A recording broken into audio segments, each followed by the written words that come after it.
Every week at Business at Breakfast, one of the members gets the opportunity to share with the group further insights into their business or enlighten the group a little bit more about themselves. The members can use the time to problem solve or seek assistance or advice from the group as a collective. The time is theirs to use however they would like.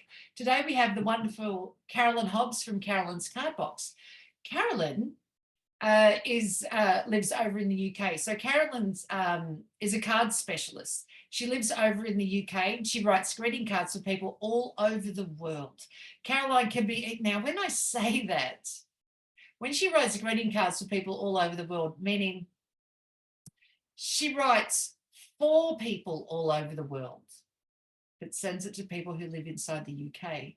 It is an interesting way when you have that and you say it could mean two different things. So I'll just, so she writes cards for people all over the world and she sends it to those who live in the UK, right?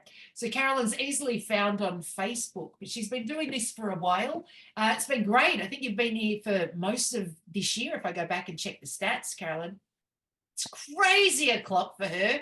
It's now currently what, 10:46 at night. So I think that's awesome.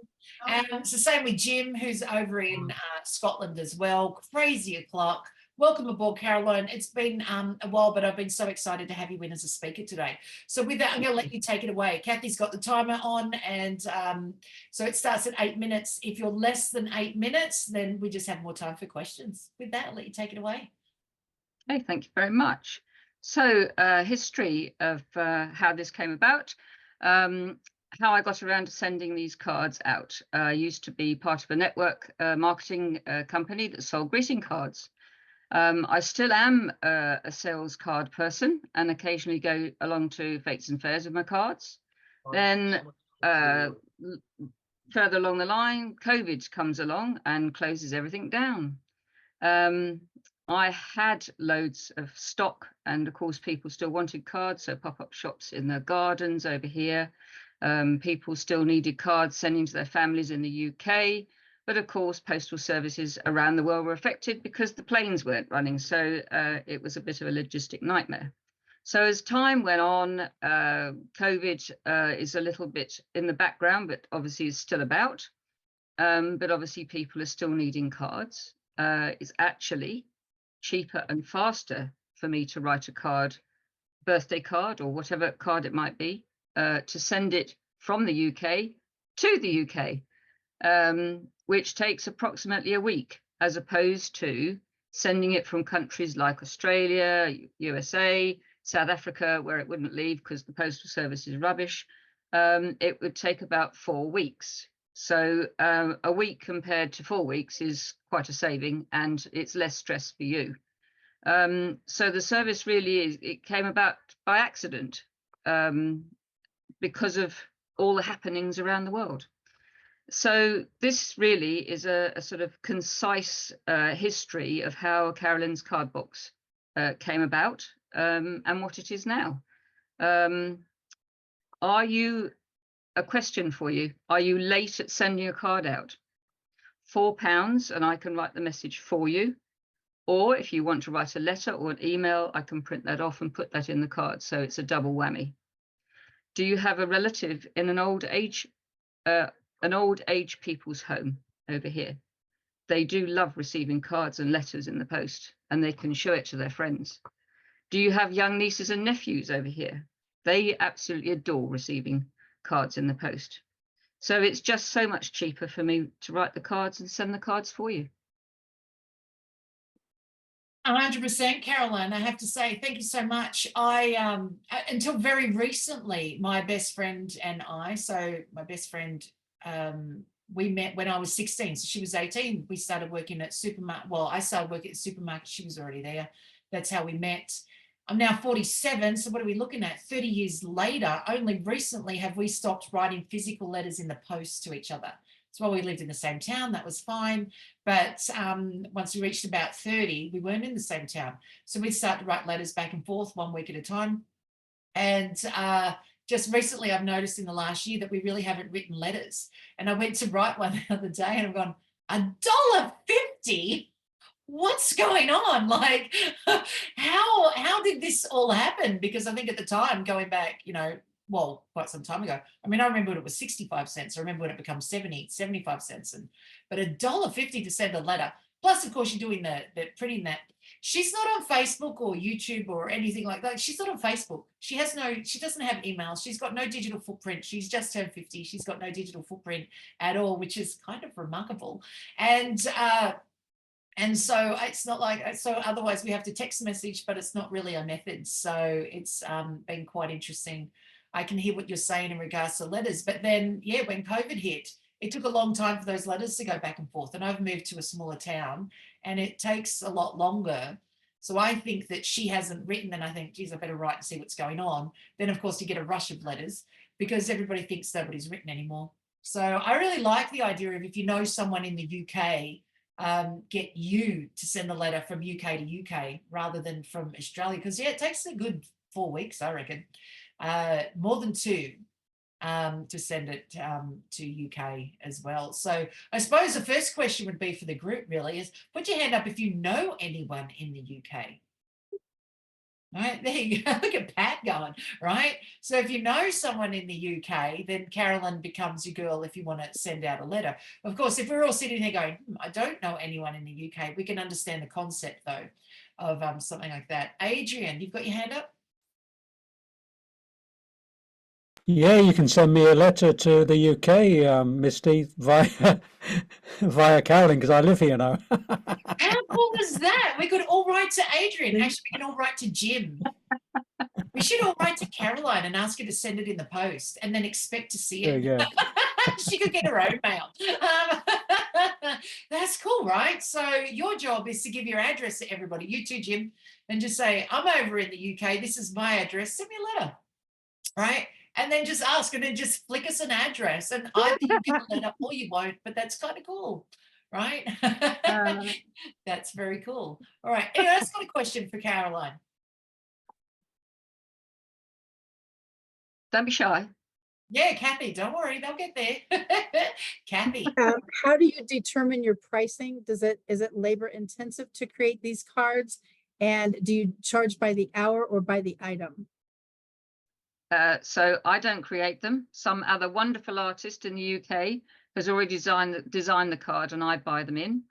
And it will always be from a company producing cards in the UK. It's not really very expensive. So I bought the card in. So the cost, I charge a nominal charge for writing or printing off a letter. And the main cost is the card and the postage, and just a small charge for what I do. Excellent. Thank you. Yes. What about family members? Let's say we had to do a birthday present. I mean, is there a very small chance, if we were looking for something or thought of something, that you could just source that? More than likely, yes. Yeah, yeah. So there's an idea of something like that. I know sometimes I like to send books, and I've discovered, right? I normally get the book sent to me, then I wrap it up, and then I send it off to whoever it needs to be going to. I suppose there's another way. Sometimes, and now I've worked out that actually I can just get the book sent directly, but then I'm left with a birthday card that's separate as well. So, I mean, you could do that. You end up with 2 presents, right? They get a book and then later they get a card. But there's another way to look into things as well. But I suppose, yes, if it was like a book or something we're ordering in, you almost order it to you, you wrap it and then ship it off with the card as well. And then it's like handwritten. I really like, Debbie, you've got, sorry. Nothing's insurmountable. Nothing's insurmountable, right? Everything's possible. Debbie, you've got your hand up? Yes. Now, do we tell you what to write on the card, or do you just say it's going to your nephew and I'll write whatever? No, you supply me with the wording or the letter, and then I would then transcript that into the card. Okay, thank you. I love the idea of sending the physical letter like as an email, in that, so I'm thinking if I had, say, a grandmother that lived over in the UK, grandmothers, they love letters in the post. I used to write to my great grandmother when I was like younger, and so they love letters in the post. Jim Rohn used to say that he wrote to his dad every day. He said, can you imagine if he went to the mailbox and didn't have a letter in there? He said, that would be awful. So he used to write every day. And when you think about it, yeah, our moms, grandmothers, your grandparents, all those that are older than us, they love the old style letter in the post, right? Because that's what they were used to. So even to get an email via Caroline, where she just prints off your email and then puts it inside the card and then sends the card with the email in the post. I love that idea, because then they get the physical letter and a card, and yet they don't have to be going back doing email correspondence. Even if you've got a parent or a grandparent, a great grandparent that's like really good on emails, it's still nice to get a letter in the post. Here, I'll ask this question. Who has a parent or a grandparent that might be in an old age home, like a retirement facility or something like that, right? So Simon's grandmother was, but isn't now. My mum isn't nutty enough yet for that. So she's not there yet. But really, as much as good as she is on email, I can see her like when that happens, where because she's dying to go to an old age home, she's just not ready yet. But she said, you know, she'd love it because she'd get in there and do all the craft and all those other things.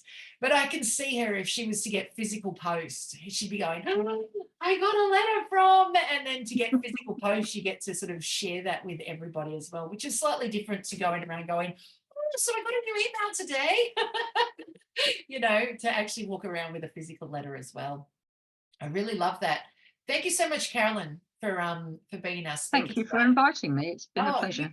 You're welcome. I think it's very important, particularly with you. It's one thing to hear the elevator pitch, but truly get that understanding. That's why, well, we had a one-to-one to truly get that understanding of it's, you send it from the UK to people in the UK. It's a lot faster, and yeah, it's a lot more affordable postage wise, but it's way faster, because initially my thought was you send letters to people all over the world, but you actually send letters from people, or cards from people all over the world, to those who live in the UK.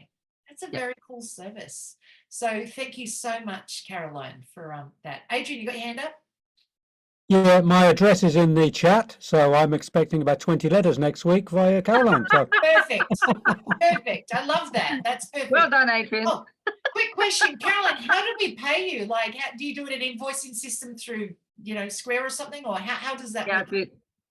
I do an invoice system. It's similar to Square, but it's yes, it would be via tongue-tied, be via invoice. Nice, excellent, perfect. Thank you so much, Carolyn. That's really great. Thank you. Hey, Jim, you should put your address in too while you're there. Let's see what shows up like in a week's time. Just show up over the next 2 weeks. Thank you so much.